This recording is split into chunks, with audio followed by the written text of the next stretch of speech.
Good morning. Good morning. Welcome to Plastic Surgery 90210. My name is Ariel. And I'm Dr. Katzen. And today we are talking about plastic surgery after pregnancy versus plastic surgery after weight loss. Okay. There are differences, right? Big differences, yeah. All right, but first we are sponsored by our friends over at Fairgrounds. They're an amazing cafe right across the street. Could be the best. I think it is the best. Yeah. I have a double matcha with oat with banana foam on top. Ooh, I've got a double matcha latte with oat, but nothing on top. But you got Earl Grey. Earl Grey, so good. We're stepping up our game here. We're doubling our matcha. Double, oh boy. Extra caffeinated. Can be awake till next Tuesday. Yay, cheers.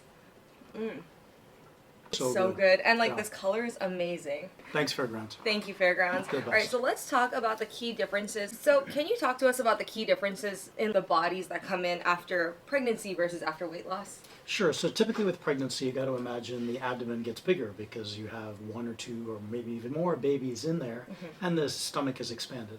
Also, the breasts engorge for breast milk. So those are the two primary areas with pregnancy that are affected. But with weight loss, a lot more areas are affected. Not only the tummy, but the love handles, the buttocks, the breasts, the arms, the inner thighs, sometimes even the calves. So with obesity, all those areas typically get larger, and then with weight loss, some of the skin contracts, but a lot of that fat is gone. So the dependency or the redundancy of the skin is variable in all those areas. After weight loss is like almost an entire body of kind of like those wrinkles and wrinkles and the loose skin. After pregnancy, it tends to be like the tummy and the breasts. Correct. So, yeah, so in pregnancy, it's usually two areas. In massive weight loss, usually it's the entire body. And so if it's pregnancy, you don't go into it with the same surgical plan as weight loss? Usually not. I mean, I address areas that bother the patient most, whether it's post-pregnancy or after significant weight loss. So usually after pregnancy, the tummy area. How does skin quality differ between the two groups, and how does it affect your surgical planning? Really good question. So I think it has to do with the type of patient we get. So usually with pregnancy, they are younger patients, okay? And depends on the pregnancy, depends on the significance of the weight gain as to the amount of stretch on the skin. So usually post-pregnancy, we're dealing with younger patients with maybe healthier skin, and overall maybe more healthy than people that have been obese and then maybe had lost the weight either with gastric bypass. So with gastric bypass, usually the skin has been stretched out more. Usually the skin has been stretched out for longer. Usually the patient is older. And usually with obesity and maybe weight reduction procedures, they can have other medical conditions. Things like anemia, low hemoglobin, low iron. They can have malnutrition due to malabsorption. So you have those medical issues going on too. Also with obesity, they may have had a long-standing history of high blood pressure and or maybe even diabetes. And all of those things could make it more complicated to heal. Correct, okay. Absolutely. So typically, by and large, the weight loss patient is a much trickier patient to perform surgery on to get them through the healing process as opposed to a patient that had just had one or two or three children. I noticed that when you do a tummy tuck on someone after pregnancy versus someone after weight loss, the pregnancy patient, you're focusing a lot more on maybe the rectus diastasis, and then the weight loss, you're really removing more skin there. Correct. So again, it's these are big generalizations, depends on the patient, but overall, typically with the mommy makeovers, we're addressing the rectus diastasis. That's the rectus abdominis muscle, the paired muscle that goes from the rib cage down to the pelvic region, and with pregnancy, it gets stretched out. A lot of the time it goes back, but sometimes it separates, and the separation of that rectus muscle is called rectus diastasis. Diastasis is a separation, okay? So repairing the separation, getting the muscles back together and nice and flat. As opposed to the weight loss patient where the abdomen is stretched out, the visceral fat does collect, the muscle is stretched out, but on top of that, you've got a lot of fat, you've got a lot of skin, and with the weight loss, some of that skin contracts and a lot of that fat sort of melts away. For mommies who are trying to work out after having their baby, for mothers getting back into exercise, trying to snap their body back, get them into their pre-pregnancy body, what advice do you have for them? Sure, I would say just get back into it. Walking is a very good exercise, stretching, yoga, things like that, planks, core exercises, Pilates, things that strengthen your core. That's what you want to work on, getting that rectus muscle back into shape. It takes a while. It's not, you have the baby and the day after you deliver, your body's back to normal. It takes weeks and sometimes months for the body to recover. How would someone know if they have rectus diastasis, and can that be corrected with exercise alone? Depends on the patient. So the examination, the diagnosis of it usually is by physical examination. Go see your friendly neighborhood plastic surgeon, and we can examine you, see if you have rectus diastasis. You can palpate, you can feel on the abdomen separation of the muscle. You got to know what you're feeling for. But if there's any question or you want diagnostic proof, we can get an ultrasound or a CT scan or even an MRI to diagnose, rectus diastasis. And if someone does have rectus diastasis, can they work the muscle back together, or is plastic surgery the only option? Usually plastic surgery is the option. You can strengthen your core, but a lot of the time the rectus muscle can't get back together. It'll remain separated. It'll remain separated. Okay. So you can strengthen the muscle, but the separation usually is there after the stretch. The way I think about it is it's sort of like a rubber band. The rubber band's been stretched, and it's been stretched for so long. Pregnancy, usually not necessarily 9 months, you're fully extended, but with weight gain and then subsequent weight loss, the stretch of the rectus muscle has gone on for years. So a lot of those elastic fibers in that rubber band have broken, and the muscle can't really snap back. And the other thing about the rectus diastasis, the fascia that keeps the muscle together really doesn't have a lot of elastic qualities in it. Skin does. When you stretch the skin and bounce it back, it contracts back. Muscle and fascia, not so much. Got it. So women who are working out after pregnancy, they shouldn't get so frustrated with themselves if they're not seeing the results they want, because it might actually be a medical thing going on deeper than we know. Correct. So again, the layers are the skin, the fats, and the muscle underneath. So the skin will contract depending on your genetics, amount of stretch, things like that. And we're talking about pregnancy here. The fat will dissipate, will go away.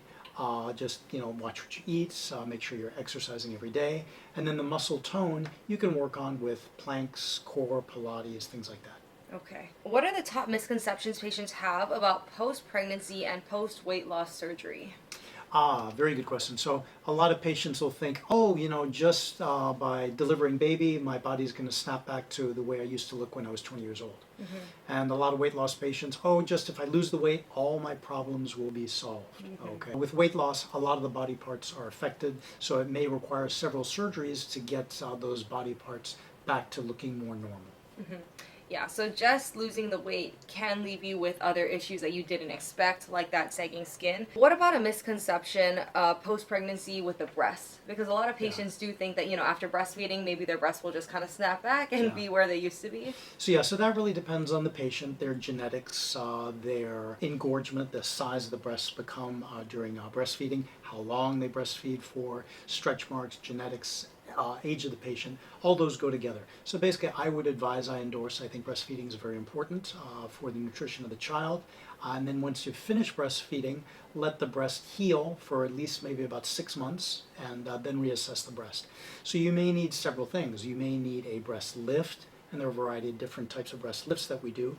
There may be a breast reduction that we do where we decrease the size of the breast and do a breast lift at the same time, or sometimes we'll do a breast augmentation with implants or fat transfer and or a lift at the same time. So usually after pregnancy and breastfeeding, the breasts do not go back to what they looked like before. The breasts change. You got to think about it. The breasts are engorged with milk. They stretch out. The skin is stretched. Then they lose the milk. They lose a lot of those structural support fibers that keep the breast up. So a lot of the volume is lost from the upper pole of the breast and the breast sag. How long should someone wait after pregnancy or weight loss before having surgery with you? Yeah, so after pregnancy, I would let your body heal. So I would give yourself at least on the abdomen, at least a good 6 months, 8 months to determine what the tummy's going to look like before you need maybe a tummy tuck per se. With the breast, I would suggest you wait till you're finished breastfeeding, and then wait like a good 2 to 3 months after that to allow the breast to involute, the skin to contract, the breast ducts to dry up. If you're continuing to lactate milk throughout the breast, then you need to wait till all that area is dried up before you consider a breast lift, reduction, or augmentation. And then what about weight loss patients? And then weight loss patients, typically I have you lose the weight and then maintain that weight loss for a good 3 to 4 months. Okay. So typically after gastric bypass, maybe the sleeve, that's going to be maybe about 8 to 10 months. Then wait again those 3 to 4 months to plateau out. Make sure you're not losing any more weight. Then you're ready for these procedures. And when patients are in for consult, I like to tell them, like, think about it. The more weight you lose or the smaller you are, the more skin you can remove. Exactly. The so more kind of the better result you can get. The more snatched I can get. Yeah. So like after pregnancy, for example, being able to like work out for maybe that 9 months to a year, get yourself as healthy as you can be, will allow you to remove much more skin. Yeah, exactly. I wouldn't just rely on the plastic surgery. Basically, yeah, right? So, go into the surgery as healthy as you can be, as toned as you can be, and then that's where plastic surgeons come in and we sort of clean up the excess skin, fat, and then tighten the muscle. Can pregnancy after weight loss surgery affect the results of skin removal surgery? So pregnancy after weight loss surgery affect the results? Yeah, certainly. Because with weight gain, again, that rectus muscle is pushed out, the belly protrudes, you get a collection of fat and collection of skin on top of that. And then if you lose that weight, again, the skin is going to contract a little bit, the fat's going to melt away, the muscle is going to contract a little bit, and then you get pregnant on top of that, so it's going to push that out again. So basically you're getting sort of a double bump. You're basically, that muscle is being pushed out twice. So the muscle gets weaker. A lot of your patients are weight loss patients and have had babies. Yes. So you've dealt with that a lot. Yes. And they get great results. Yeah, I think so. I think, again, part of the foundation of a good solid tummy tuck or an extended tummy tuck or a body lift or a fleur-de-lis is the plication of the rectus muscle. Not everyone plicates the muscle for a variety of reasons, but I think plicating the muscle is so important to get that nice flat abdomen. So whether you're post-weight loss or had multiple pregnancies, 99% of the time for my patients, I'm plicating the muscle. Yeah, and it's like a permanent corset. Yeah, permanent corset, yeah. So I use permanent sutures, double layers to get that rectus muscle together, imbricated, folded in on itself, and I really tighten it above the suprailiac crest to really try to get that waistline for you. If a patient is getting a C-section, can they get a tummy tuck done at the same time? Yeah, there's a lot of debate about that. I don't suggest it because your body is enlarged, and again, it's very difficult to get the rectus muscle through that C-section scar. So most plastic surgeons suggest you wait till everything is sort of healed from the C-section. A lot of the tissues have resorbed, so wait at least a good 6 to 8 months after pregnancy. Do you think there are any celebrities that got it done at the same time? I'm sure there are. We can't talk about them. How do surgeons plan for maintaining results long term, especially if the patients have more pregnancy or further weight loss in the future? So again, it's basically we talk with the patient what their plans are. So usually with weight loss patients, I ask them, has their weight plateaued? Has their weight been stable for a good 3 to 4 months? Then they're ready. And in terms of the pregnancy question is, patients will ask, should I get my tummy tuck now or after my pregnancy? And typically I'll ask them, well, are you planning to get pregnant in the next year? And if they're planning to get pregnant in the next year, I would hold off on the tummy tuck. But if they're like, no, I don't know, but it's going to be at least a year or so before I get pregnant, then I would encourage probably undergoing the tummy tuck before pregnancy. I've also noticed that none of your patients that had a tummy tuck then got pregnant had to come back for another tummy tuck. Correct. And over 25 years, we probably have about 20 patients that have had body lifts and tummy tucks, etc., and then had pregnancies with completely normal children and no need for revision of their plastic surgery. So we tighten up that muscle with permanent suture, so the muscle is stretched out with pregnancy, you deliver the baby, and because I think of those permanent sutures, that muscle is able to snap back. And we bump into patients that are like 20 years out from their body lifts and tummy tucks. We see them and their tummy is still nice and flat. Yeah. So it's really good. Even after having more children. Exactly. Or even after having more weight loss, which is also crazy. Correct. So the body will continue to shrink. So that's another question that patients will ask. They're like, well, what if I lose more weight after the tummy tuck or the body lift? And the way I do it with the muscle plication, the skin tightening, is I'm going to get you so tight that further weight loss will shrink wrap around you so you won't need more revisions. But we go into these plastic surgery procedures with the understanding that you have lost as much weight as you possibly can, diet, exercise, maybe the gastric sleeve, Roux-en-Y, etc. And if a patient did lose so much weight where they wanted to come back and get a revision, would that be possible? It would be possible, but it's exceedingly rare. 25 years, I can't think of a single one. Not a single. Why is belly button reconstruction such an important part of your procedures? So one of the goals of my weight loss patients is to be able to wear certain clothing, whether it's a certain dress you've had in the closet for years, or maybe wear that bikini out on the beach one of these days. So the aesthetic of getting the belly button placed just perfectly is very important to allow patients to get that snatched, sexy look and to allow patients to wear clothes of their choice. I've had so many patients say like, oh my gosh, I got so many compliments on my belly button. Yeah.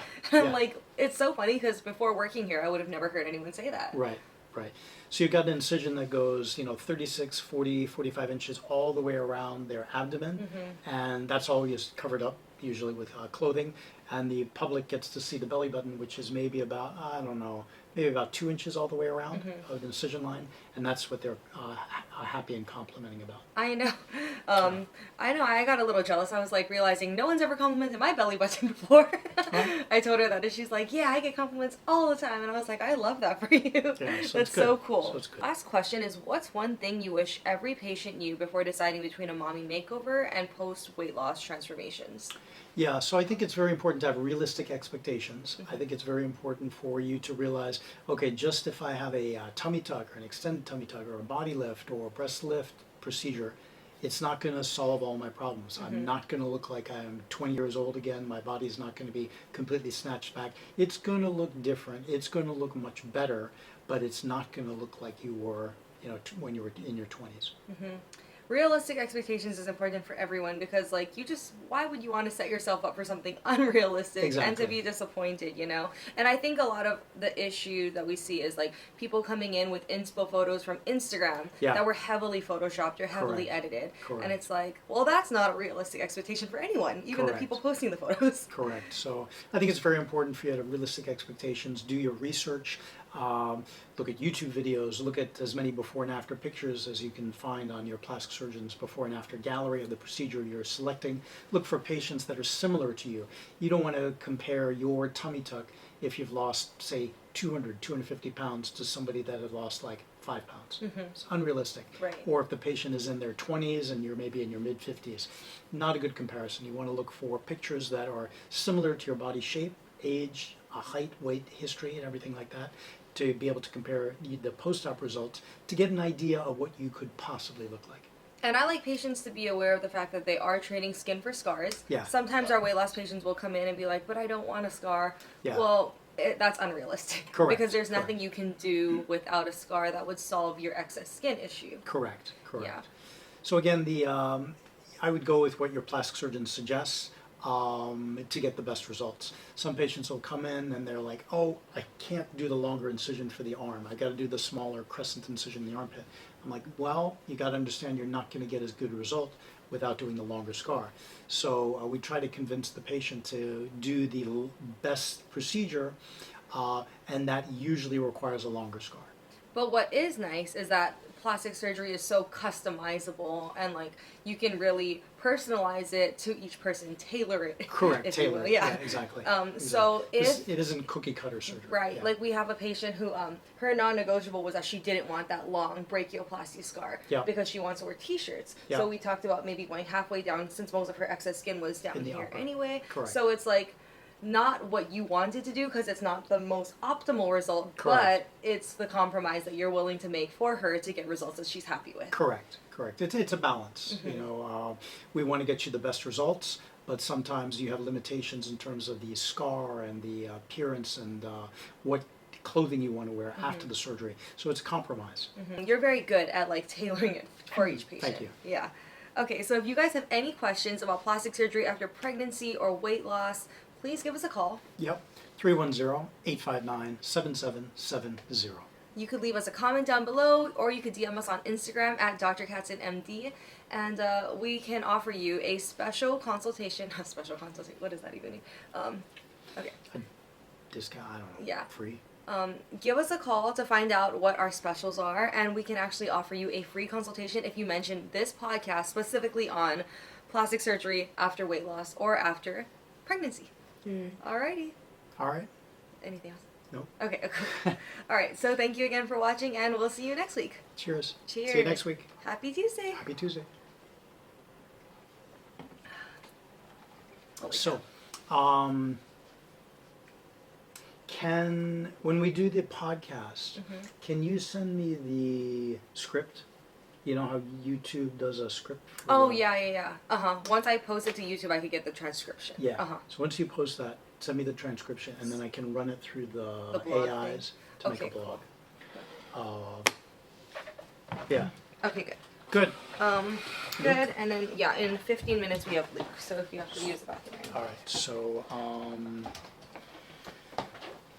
should we shut all this down, or are we doing it in here